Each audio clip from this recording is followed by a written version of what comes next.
Hello दोस्तों, आज हम क्लास 10th मैथ्स का वो चैप्टर करने वाले हैं जो बोर्ड एग्जाम में आप यकीन मानिए आपको पूरे 5 नंबर तक दिला सकता है। जी हाँ, चैप्टर 3 दो चर वाले रैखिक समीकरण युग्म। देखिए, ये सिर्फ एक चैप्टर नहीं है बल्कि आपकी लॉजिकल थिंकिंग को मजबूत करने का एक बहुत बढ़िया टूल है। तो चलिए इसे मिलकर आसान बनाते हैं। जरा सोचिए, आप किसी मेले में गए हैं, बिल्कुल इस तस्वीर में अखिला की तरह। अब वो चरखी पर भी झूलना चाहती है और हुपला गेम भी खेलना चाहती है। उसके पास हैं कुल 20 रुपए। झूलने का टिकट है 3 रुपए का और गेम खेलने का 4 रुपए का। तो अब सवाल ये है कि वो कितनी बार झूलेगी और कितनी बार गेम खेलेगी। बस इसी तरह की असल जिंदगी की पहेलियों को मैथ्स की भाषा यानी इक्वेशंस में बदलना, यही तो इस चैप्टर का जादू है। तो भाई, इस चैप्टर पर इतनी मेहनत करना जरूरी क्यों है? सबसे पहली बात, बोर्ड एग्जाम में इसका वेटेज बहुत ज्यादा है। 5 नंबर का एक बड़ा सवाल यहां से आना लगभग तय है। दूसरी बात, ये चैप्टर आगे क्लास 11th और 12th की मैथ्स के लिए एक मजबूत नींव की तरह काम करता है। और सबसे जरूरी, ये आपकी लॉजिक और एक्यूरेसी दोनों को शार्प करता है। मतलब आप किसी भी असल जिंदगी की प्रॉब्लम को देखकर उसे फटाफट इक्वेशंस में बदल पाएंगे।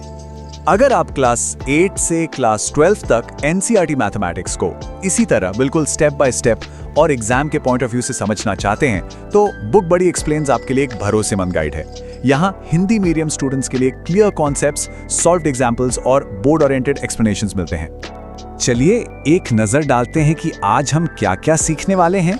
हम शुरुआत करेंगे एक छोटे से परिचय से, फिर समझेंगे ग्राफ विधि, उसके बाद हल की शर्तें क्या होती हैं, फिर बीजीय विधियां और आखिर में जो सबसे जरूरी है, बोर्ड एग्जाम की रणनीति पर बात करेंगे। तो सेक्शन 1 परिचय। चलिए सबसे पहले इस चैप्टर की एकदम बेसिक बातें यानी इसकी एबीसी को समझते हैं, क्योंकि अगर नींव मजबूत हो ना तो इमारत हमेशा बुलंद बनती है। तो ये दो चर वाला रैखिक समीकरण होता क्या है? देखिए, नाम में ही सब कुछ छिपा है। दो चर का मतलब है दो ऐसी चीजें जिनकी कीमत हमें पता नहीं, जिन्हें हम x और y मान लेते हैं। और रैखिक का मतलब है लीनियर, यानी जब भी हम इसे ग्राफ पर बनाएंगे तो हमेशा एक सीधी रेखा बनेगी। इसका स्टैंडर्ड फॉर्म होता है ax + by + c = 0। बस इतनी सी बात है। अब देखिए, चैप्टर का नाम है समीकरण युग्म। युग्म यानी जोड़ी, पैर। एक अकेली इक्वेशन से हम कभी भी x और y दोनों का मान नहीं निकाल सकते। इसके लिए हमें हमेशा दो इक्वेशंस की एक जोड़ी चाहिए होती है। इनका जनरल फॉर्म होता है a1x + b1y + c1 = 0 और a2x + b2y + c2 = 0।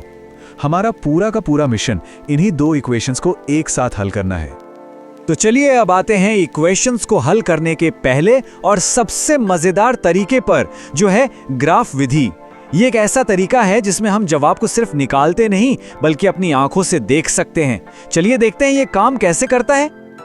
ग्राफ बनाने के बस 4 आसान से स्टेप्स हैं। सबसे पहले दोनों इक्वेशंस के लिए कम से कम 2-2 पॉइंट्स निकालकर एक टेबल बना लीजिए।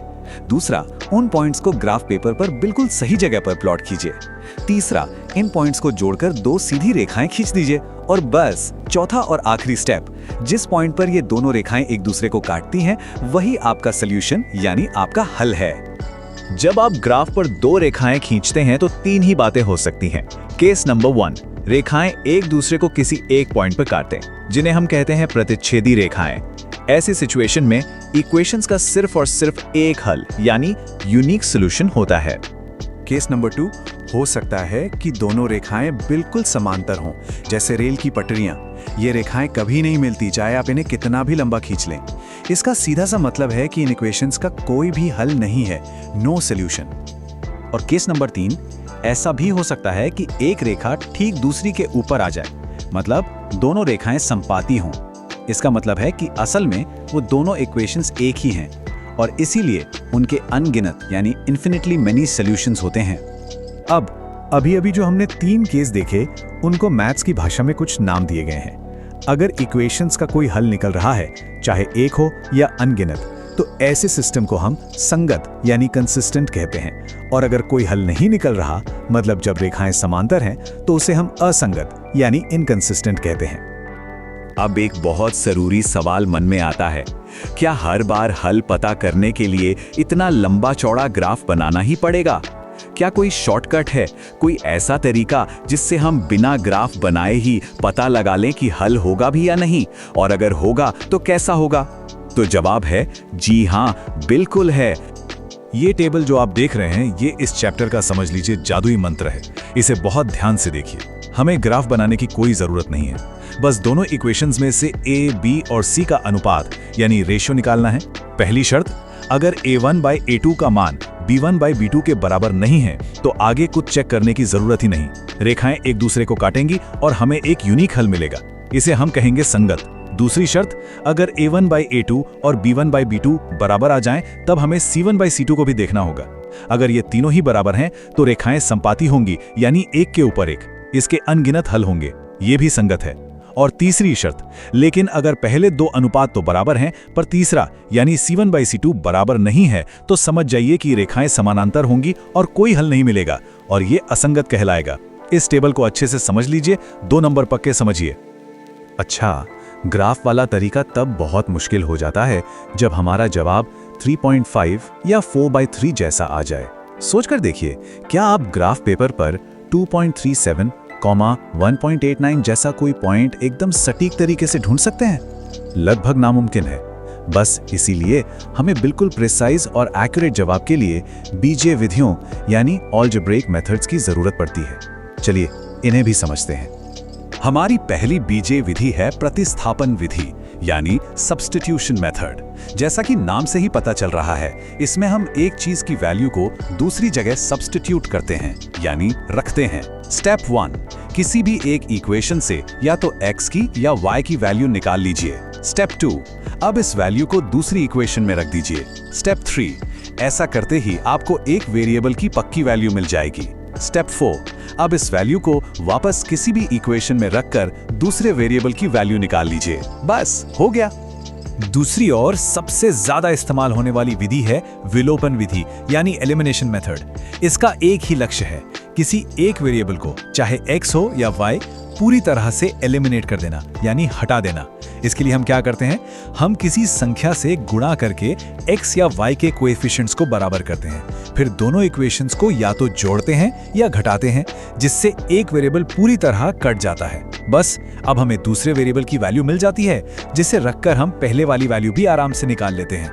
वैसे एक तीसरी विधि वज्रगुणन विधि भी होती थी, पर अब वो बोर्ड एग्जाम्स के सिलेबस का हिस्सा नहीं है। अगर आपको इक्वेशंस को हल करना अब पहले से ज्यादा आसान लग रहा है, तो बुक बडी एक्सप्लेन्स को सब्सक्राइब कीजिए और इस वीडियो को अपने दोस्तों के साथ भी जरूर शेयर कीजिए।